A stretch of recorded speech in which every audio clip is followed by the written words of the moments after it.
Jadi ibadah-ibadah itu secara umum ya dialamatkan ya, kepada Allah Subhanahu wa taala, dan tidak boleh ada unsur duniawi sama sekali pada ibadah-ibadah tersebut. Namun di dalam berdoa kita boleh bebas meminta ya, yakni perkara-perkara dunia atau ya semua yang berkaitan dengan kehidupan dunia sampai akhirat. Sampai akhirat itu dalam doa. Itu kita ya tujukan dalam doa kita. Nah, kira-kira begitu. Ya, kira-kira seperti itu. Ya. Contoh ada orang misalnya, ada seorang pelajar tumben-tumbenan sholat malam gitu ya. Nah, kok sholat malam nih sepertinya? Oh iya Bu katanya. Oh iya Pak. Ya, karena hari ini ada ujian semester.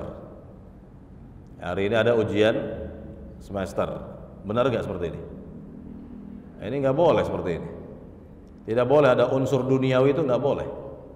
Tidak boleh. Ya, yakni sholat tahajud gara-gara ujian semester. Kalau mau minta kelulusan, kesuksesan dalam doa. Dalam doa. Kalau ingin sholat tahajud saja lillahi ta'ala, jangan dikait-kaitkan. Jangan dikait-kaitkan untuk ini, untuk itu, jangan, nggak boleh. Tidak benar. Ya, minta dalam doa. Minta dalam doa. Masalah duniawi itu mintalah dalam doa. Kan ada tempatnya untuk di doa itu. Iya kan? Iya kan? Jadi kalau ditanya apa tujuannya sholat malam tadi, agar dimudahkan oleh Allah. Nah, kan agar dimudahkan. Doa saja. Kenapa nggak doa? Ya, doa saja, dalam doa deh, minta kemudahan dari Allah, kemudahan dari Allah Subhanahu wa taala. Jadi untuk salat tahajudnya lillahi taala. Lillahi taala, jangan ada unsur duniawi, kan begitu. Jangan ada unsur duniawi. Nah, ini banyak orang nggak paham yang seperti ini. Banyak orang tidak mengerti yang seperti ini, disangkanya sah-sah saja, boleh-boleh saja melakukan ibadah A, B, C, D, tapi ada unsur duniawi di dalamnya, ada keinginan lah, ya, ada keinginan atau unsur duniawi di dalamnya. Nah, sekali lagi ini yang perlu ditegaskan. Ini pentingnya kita mengkaji tauhid agar kita lebih paham bagaimana kita itu ikhlas, ya, karena Allah Subhanahu wa taala. Karena banyak orang ingin ikhlas tetapi tidak yakni tidak sampai kepada keikhlasan yang sebenar-benarnya. Tidak sampai kepada keikhlasan yang diharapkan oleh Allah Subhanahu wa taala. Enggak sampai kepada apa yang Allah ridhoi lah begitu ya. Enggak sampai. Kenapa? Karena itu tadi masih tercampur. Masih tercampur dengan unsur-unsur duniawi. Unsur-unsur duniawi. Nah, jadi ini yang perlu kita tegaskan di dalam mempelajari ilmu tauhid, agar betul-betul keikhlasan kita itu murni karena Allah Subhanahu wa taala, ya, tidak ada unsur duniawi.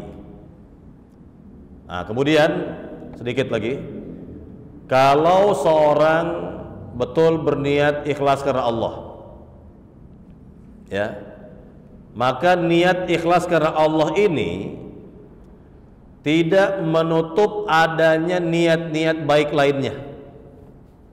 Tidak menutup apa? Niat-niat baik lainnya. Contoh. Ya, contoh misalnya begini. Contoh si A dan si B lah ya. Si A dan si B. Si A dan si B ini kuliahnya sama. Dosennya sama. Kelasnya bareng lagi. Tapi si A dia betul-betul niatkan kuliahnya ini karena dunia. Karena kelak begitu selesai kuliah dia dapat ijazah, dengan ijazah tersebut dia bisa ya bekerja di perusahaan favorit misalnya, ya, perusahaan besar misalnya, gajinya besar, yang ada di kepalanya dunia. Ini si A. Niatnya seperti itu. Adapun si B, dia kuliah niatnya karena Allah Subhanahu wa taala saja sudah, karena Allah Subhanahu wa taala. Dan dia pun punya niat dan tujuan yang bagus lainnya. Apa itu? Ini tidak menafikan niat ikhlas itu memiliki niat-niat bagus lainnya. Contohnya si A, si B tadi ya punya niat yang kedua, kalau dia lulus dari kuliah ini, dia dapat ijazah, dia bisa bekerja di perusahaan besar, nah, maka gajinya itu nanti dia akan manfaatkan untuk ya memberikan manfaat kepada orang-orang miskin, orang-orang susah, orang-orang fakir. Kan niat yang bagus. Nah, ini tidak menafikan yang seperti ini, iya kan? Tidak menafikan yang seperti ini. Ini masalah apa namanya? Ibadah tadi ya. Masalah apa tadi? Niat ibadah tadi. Jadi sekali lagi, niat ikhlas itu tidak menafikan niat yang bagus lainnya. Baik. Nah, sekarang bagaimana dengan perkara dunia? Bagaimana dengan yakni urusan dunia? Jelas kalau urusan dunia ya, ya tentu seorang boleh meniatkan dirinya untuk dunia. Contoh ya, berdagang, berbisnis. Orang kalau namanya berbisnis, berdagang, yang dia cari apa? Untung kan?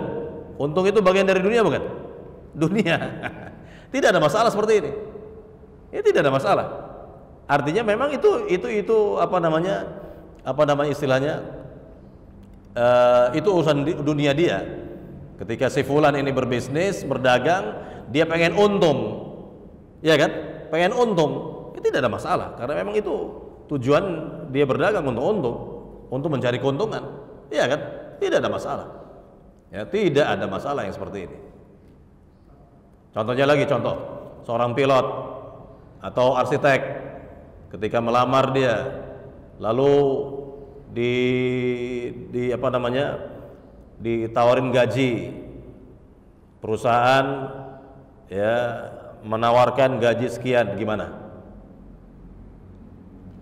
Nah, kalau misalnya dia betul-betul seorang ahli betul, lalu dia pandang, oh ini sih 200 juta kecil bagi saya, nggak mau, 500 juta saya maunya. Wah, kalau ada kesepakatan, deal, alhamdulillah, tidak ada masalah. Ini dunia. Ini dunia, tidak ada masalah seperti ini dunia. Nah, kira-kira begitu jamaah. Paham ya? Bisa kita membedakan mana yang dunia, mana yang ibadah, dan mana pula antara ibadah dengan doa, itu bisa kita bedakan.